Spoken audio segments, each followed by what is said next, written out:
Survivor Arunima. গরমে আর পারছি না, সত্যি কথা। যারা আমাকে দেখে বুঝতে পারছেন না তারা হয়তো মানে আমার হাত দুটো দেখে বুঝতে পারছে না, হাতে লিমফিডিমা, এই হাতেও বিশেষ করে মানুষের যে দিকটা অপারেশন হয় মাস্টেক্টমি হয় সেদিকটায় লিমফিডিমা হয়। তারপরে আমি দেখলাম আমার উল্টো দিকে হয়েছে, মানে বাঁ দিকে হয়েছে, হাতটা এতটাই ফোলা। অথচ আমার ছেলের শরীর খারাপ চলাকালীন, ছেলের শরীর খারাপ চলছে হয়তো মোটামুটি 9 দিন আর 3 দিনে হচ্ছে 12 দিন, 12 দিন আর এই 3 দিন, তাহলে হচ্ছে 15 দিন। 15 দিনে আমার 2 কেজি ওজন কমেছে। তার আগে 1 মাসে আরও 2 কেজি কমেছে। আমার টোটাল ওজন বেড়ে হয়েছিল, নার্ভের ওষুধ খেয়ে বেড়ে হয়েছিল 65 কেজি। 1 কেজি প্রথম এতে কমলো, প্রথম মাসে। তারপরে 2 কেজি করে কমে এখন ওজন হচ্ছে 60 কেজি। যদিও আমার হাইট অনুযায়ী আমার মানে ম্যাক্স ওয়েট হওয়া উচিত 57, 55 মতো থাকা উচিত আমার। তবুও মানে ঝট করে এতটা ওজন কমে গেছে। এবং আমার সবথেকে প্রবলেমটা হচ্ছে সেটা হচ্ছে খেতে পারছেন। তো বারবার একই কথা বলছে। যাকে আমি আজকে পুরো সেই রকম ব্লগ করছি না যে সকাল থেকে রাত পর্যন্ত আমি কী করছি বা সন্ধ্যে পর্যন্ত আমি কী করছি, সেটা আমি কখনোই সেরকমভাবে দেখাই না। আমি আজকে দেখাচ্ছি যে আমি যে পেনটা কিনেছিলাম এবং ছেলের জামাটা আমি দেখিয়েছিলাম, ছেলের চাইনিজ কলার যে ফুল শার্টটা, শর্ট শার্ট, এটা আমি ইচ্ছে করে 7XL কিনেছিলাম যাতে করে ঢিলে ঢালা হয়। এটা পিওর কটন বলতে রেওয়ান যেটাকে বলে, পরলে খুব আরাম পাওয়া যায়। এই ডিজাইনটা আমি এঁকেছি, আমি কাছ থেকে নিয়ে দেখাচ্ছি। এই ডিজাইনটা অবশ্যই আমার নয়, এটা আপনারা SHALOOK শালুক ফুল PHOOL শালুক ফুল বলে ফেসবুক পেজ সার্চ করলে পেয়ে যাবেন। মোটামুটি সেটাকে মাথায় রেখে করা। এটা কালারটা যেটা দেখাচ্ছে এই রকমই কালারটা, এই জামাটার খুবই মিষ্টি একটা রং। যদিও আমার ছেলে শ্যামলা, তবুও আমার ভালো লেগেছে কালারটা। শ্যামবর্ণ বলে কি সে কোনো কিছু পরতে পারবে না, কোনো রং করতে পারবে না? এই বয়সে 22 বছরের একটা ছেলে। আমি এইসব বিশ্বাস করি না, আমি সব রঙই পরাই। আর যেটা বলবো যে যারা আমার মতন, মানে আমি ছোটোবেলা থেকে গল্প বলি যে আমার মুখে যে প্রচণ্ড বেশি লোম, সেটা একবার প্রথম আমি শুনি আমার মায়ের মুখে। যে আমার কাকু পিসি তাদের বাড়িতে গেছিলাম, সেখানে পিসি বলছে যে ওর গালে ভীষণ ময়লা, এই জায়গাগুলো দেখে বলছে ময়লা। ছোটোবেলায় তো আমরা ধুলো মাটি নিয়ে খেলতাম, ওই গ্রামের বাড়িতে ধুলো মাটি কাদা সব কিছু নিয়ে খেলতাম এবং ওই গ্রামের জীবনের সঙ্গে অভ্যস্ত ছিলাম। তো মা বলছে যে না, ওর গালে এগুলো লোম, সেই জন্য ওরকম কালো দেখায়।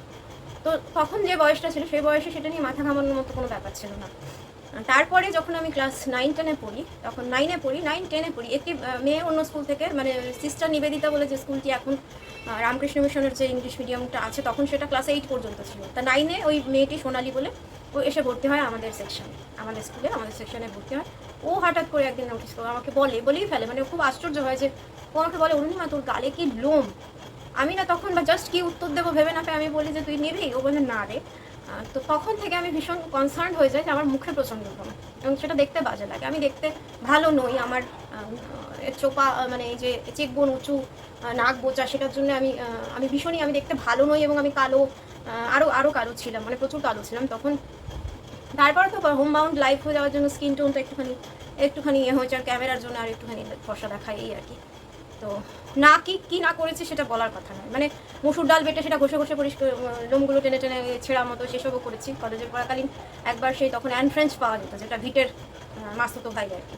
তা কাকু বাজার করতে গেছে, আমি বাড়িতে সকালবেলা একা ওই চুপি বিশ্বাস কাকুর দোকান ছিল তখন, ওখানে ওটা ফ্ল্যাট হয়েছে এখন। তো ওখান থেকে একটা অ্যান্ড ফ্রেঞ্চের বটল কিনে এনে মুখের মধ্যে লাগাই। তো তখনকার যে কেমিক্যালসগুলো ছিল সেগুলো অনেক বেশি হার্ড কেমিক্যালস ছিল, যেটা মুখে লাগানো যেত না। আর আমি যেহেতু কোনোদিন কোনো কিছু কেমিক্যাল কিছু স্কিনে ইউজ করতাম না, মানে আমাকে কোনো রূপচর্চা কিছু ইউজ করতেই দেওয়া হতো না, কিছুই করতে দেওয়া হতো না। তুমি যেরকম সেরকমই থাকো, ওগুলো খারাপ মেয়েরা করে, পড়াশোনায় খারাপ মেয়েরা করে, এই ধরনের একটা ধারণা বা সেই সময় সব মা কাকিমাদের মধ্যেই থাকতো।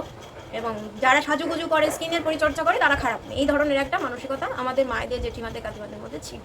তো আমার মায়ের মধ্যেও ছিল এবং আমার উপরে চাপটা অনেক বেশি ছিল, যেহেতু আমার মা মনে করতেন যে আমি একা হাতে মেয়েকে মানুষ করছি, মেয়ে যদি এসব করে তাহলে মায়ের ওপরে সেইটা দোষ দায়টা বর্তাবে, সেই জন্য হয়তো মনে করতেন, আমি ঠিক জানি না। তো সেই অ্যান্ড ফ্রেঞ্চটা মেখে মুখ জ্বালা করছে, শুয়ে আছি চোখ বন্ধ করে। তারপরে কাকু এসে দেখছে, কাকু যখন এসেছে বাজার থেকে 20 মিনিট, 15 মিনিট, 10 মিনিটও হয়নি, আমি গিয়ে ধুয়ে বলছি কাকু আমার মুখটা পুড়ে গেছে, এখানে পুড়ে পুরো সেই জ্বালা করছে, লাল হয়ে গেছে, এই সমস্ত জায়গাগুলো, এই জায়গাগুলো বেশি করে পুড়ে গেছে, লাল হয়ে গেছে। তো কাকু বলছে করেছিসটা কি তুই? হ্যাঁ, এগুলো তোর মা এক্ষুনি ফেলে দে বলে ওই পাশের জঙ্গল যেটা, তখন সেটা ওখানে একটা ডোবা মতো ছিল, ফেলে দিত। তখন আমার সব হচ্ছে, যত না আমার যন্ত্রণা জ্বালা হচ্ছে, তার থেকে আমার ভয় হচ্ছে মা স্কুল থেকে ফিরে এসে আমাকে বেদম মারবে। আমার মার খাবার বয়সের কোনো ঠিক ঠিকানা ছিল না। 34 বছর বয়সে আমি মার খেয়েছি, ছোটি বাড়ি খেয়েছি, বিবাহিত সন্তানের মা, তখন মার খেয়েছি। তো সেটা আমার মায়ের মানসিক সমস্যা, যাই হোক। তো তারপরে যেটা করে কাকু বলে এক্ষুনি সাদা চন্দন বেটে, ঠাকুরের আসন থেকে সাদা চন্দন বেটে প্রলেপ লাগা। তারপরে কিছু কিছু জায়গায় গর্ত গর্ত হয়ে গেছিলো। তো সেই লোম নিয়ে আমি আর পরে বিয়ের ঠিক আগের দিন এবার যে মেয়েটি আমাকে ফেসিয়ালও করতে দেওয়া হতো না, তো আমার মায়ের এক কলিগ খুব মিনমিন করে বললেন যে মায়ের নাম ধরে বললেন যে দেখো এবার একটু ফেসিয়াল করতে দাও, এটা দরকার। তো মা গেল পিছন মানে এখানে কাছাকাছি একটা পার্লারে, তখন একটা পার্লারটা খুব ছিল, ভদ্রমহিলা মারা গেছেন বিদ্যুৎ পৃষ্ঠ হয়ে। তো যাই হোক আমার ফেসিয়াল করানো হলো। তারপরে একজনকে ঠিক করে দিলেন, ওই কলিগ পিসিমণি ঠিক করে দিলেন যে বাড়িতে এসে ফেসিয়াল করবে। এবার আমার জামার চুড়িদারের পেছনে যথারীতি সেই বুক খুলে গেছে, আর এই গার্ডার দিয়ে পেঁচিয়ে রেখেছে, সেই অবস্থা। যাই হোক ফেসিয়াল হতো, মেয়েটি খুব যত্ন নিয়ে ফেসিয়াল করতো।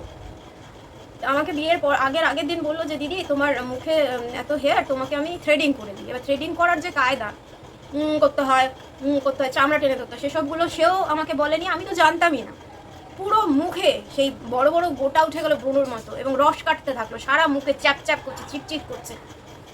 এবার সেই মেয়েটিও অপ্রস্তুত, আমি আরও অপ্রস্তুত, এবং আমার শ্বশুরবাড়ি ভীষণই মনক্ষুণ্ণ যে একে তো বাজে দেখতে মেয়ে বিয়ে করছে, তারপরে সমবয়সী, তারপরে তাদের পছন্দ নয়, সেখানে এরকম গালে এরকম হয়ে গেলো। তো সেটা কিছু সারানো গেল না, হোমিওপ্যাথি ওষুধ খাওয়ানো হলো, তো ওইসব তো ওইভাবে সারে না। তো ওই গেল আমার লোমের ঘটনা। তারপরে সেই লোম পরিষ্কার, মুখের লোম কখনো আমি ভিট দিয়ে পরিষ্কার করেছি, কখনো আমি জিলেটিন দিয়ে করেছি, কখনো আমি ওই ঘরোয়া যে নুস্কা সেগুলো ইউজ করেছি। তো কখনোই এপিলেটার ইউজ করিনি, যদিও আমার এপিলেটার আছে। তো এইবারে আমি একটা জিনিস পেয়েছি দেখে, সেটা হচ্ছে রোল অন ওয়াক্স। এইটা পেয়ে আমি আজকেই, এটা আমার হাতে এসেছে। এটা এখানে একটা কর্ড আছে, সেটাকে গরম করতে হয়। এখানে লেখা থাকে যে 30 থেকে 25 মিনিট বা 30 মিনিট, তবে 45 মিনিট মতন গরম করলে সব থেকে ভালো হয়। এটা একটা ঢাকনা, এর ভেতরে একটা কার্ট্রিজ আছে, এই হচ্ছে ওয়্যাক্সটা রয়েছে, এটা লিকুইড একটা ওয়্যাক্স। এটা আলাদা করে কিনতে পাওয়া যায় যখন ফুরিয়ে যাবে। এটার ভেতরে দেখুন, এটার ভেতরে একটা মেটালের অংশ আছে চারিদিকে, সেটা গরম হয় এবং এটা গরম হয়। আর এটা একটা ঢাকনা, এইটাকে মানে এরকম করে প্যাচ ঘুরিয়ে খুলে ভেতরে একটা সিল থাকে, সেই সিলটাকে খুলে ফেলতে হয়। তারপর এটাকে এরকম রোল অন করতে হয়, যেদিকে লোমের গ্রোথ তার উল্টো দিকে এইভাবে টেনে এটাকে লাগাতে হয়। ওয়্যাক্সটা খুব একটা ঠিক নয়, পাতলা। এবং তারপরে এই স্ট্রিপ আছে, স্ট্রিপগুলো দিয়ে অনেকগুলো স্ট্রিপ ওরা দিয়েছে, এটাকে এরকমভাবে লাগিয়ে ঠিক এরকমভাবে তুলে ফেলতে হয় জোর করে। শুধু মুখে নয়, এটা যে কোনো জায়গার লোমই পরিষ্কারভাবে মানে উঠে আসে, এবং পার্লারের থেকে কম পেইনফুল অবস্থা। তো এইবারে আমি পার্লারে গিয়েছিলাম, শুধু এই যে ওয়্যাক্সিং, ফেস ওয়্যাক্স ব্যাপারটা, ফেস ওয়্যাক্স বলুন, হাত পায়ের ওয়্যাক্স বলুন, এটা করাটা জরুরি এই কারণে, সেটা হচ্ছে লোমটা পরিচ্ছন্ন হয়ে যায় একটা কথা, দ্বিতীয় কথা হচ্ছে ট্যানটা কিন্তু রিমুভ হয়ে যায়। আমি কিন্তু এটা প্রমোশনাল ভিডিও করছি না। এই যে প্যাকিংটা, এটা হচ্ছে ডেপিলেটরি হিটার, আমি এটা লিঙ্ক ডেসক্রিপশন বক্সে দিয়ে দেবো, আপনারা চাইলে কিনতে পারেন। এটা মোস্ট স্যাটিসফ্যাক্টরি, এবং অ্যামাজনে আমি যে লিঙ্কটা দেবো, আমি সেখানে রিভিউ দিয়েছি, আপনারা দেখতে পারেন। আমি যখন পার্লারে যাই, পার্লারে গিয়ে আমি থ্রেডিং করাই, থ্রেডিং আপার ওরা এই যে উপরের এরিয়াটা, এটা শুধু থ্রেডিংই করে দেয়, এটাতে ওয়্যাক্স করে না। আর এই চিন এরিয়া, মুখটুকগুলো ওরা ওয়্যাক্স করে। আমি হাতে কোনো ওয়্যাক্স করিনি, তবে এখন থেকে আমি করতে পারবো। আমার একটা গা ছিল, সেই জন্য চলে গিয়েছিলাম। দেখুন আমি কতটা রোগা হয়েছে, দেখুন। হ্যাঁ, হাত দুটো বাদ দিয়ে দেখুন। হাতটা দেখলে তো মানে আমার নিজেরই ভয় করে। হাতটা দেখুন কেমন ফুলে যায়, আমার জিনিস মানে ভারী জিনিস তোলা পড়া করলে কীরকম ফুলে যায়। হ্যাঁ, আমি হাতা কাটা জামা পরলেও আমাকে দিয়ে ঢেকে রাখতে। দেখুন আমার কতখানি রোগা হচ্ছে আমি। হ্যাঁ, মানে 5 কেজি কমা মানে কিন্তু অনেকটাই কমা। যেটা বলছিলাম, তো এই জিনিসটা এতটাই কম পেইনফুল। আমি ব্রাজিলিয়ান ওয়্যাক্স করিয়েছি, এমনি নর্মাল ওয়্যাক্স করিয়েছি। তো ওয়্যাক্সিং করার মতো কায়দাটা হচ্ছে আপনার একটুখানি স্কিনটা টেনে রাখবেন, কোনো কিছুই হয় না যে মুখে ফেস ওয়াশ করলে ঝুলে যাবে, স্কিন স্যাগিং হয়ে যাবে, সে সমস্ত কিছুই হয় না। যদি আপনারা ফেস ইয়োগা করতে জানেন, ফেস ইয়োগা আমার চ্যানেলেও পাবেন এবং ইউটিউবেও অনেক পাবেন। এরকমভাবে আমি ফেস ইয়োগা করি। তো আমি জাস্ট নর্মালি দেখাচ্ছি, এখন আমি দেখানোর মুডে নেই, আমি জাস্ট পড়িয়ে এলাম। তো এই হচ্ছে আজকের ব্লগ। যারা এতে থেকে উপকার পাবেন তারা আমার এই লিঙ্কটা থেকে কিনে দেখতে পারেন, খুব বেশি দাম নয়, ভীষণই স্যাটিসফ্যাক্টরি এবং লেস পেনফুল, এবং কি বলবো, কনভিনিয়েন্ট। ঘরে বসে আপনি আপনার সময় মতন যে আপনার পার্লারে বুকিং করতে হবে বা টাইম নিতে হবে।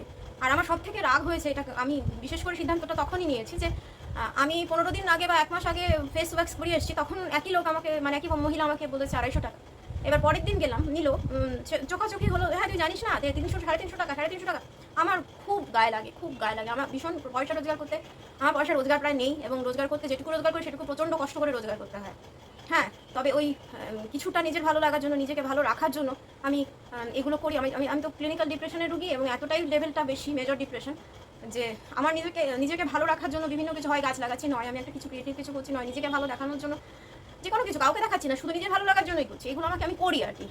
এটা ঠিক অজুহাত বলবো না, এটা দরকার মানুষের জীবনে। তো যারা ভালো লাগবে আমার এই ভিডিওটা তারা শেয়ার করতে পারেন, তারা লিঙ্কটা শেয়ার করতে পারেন।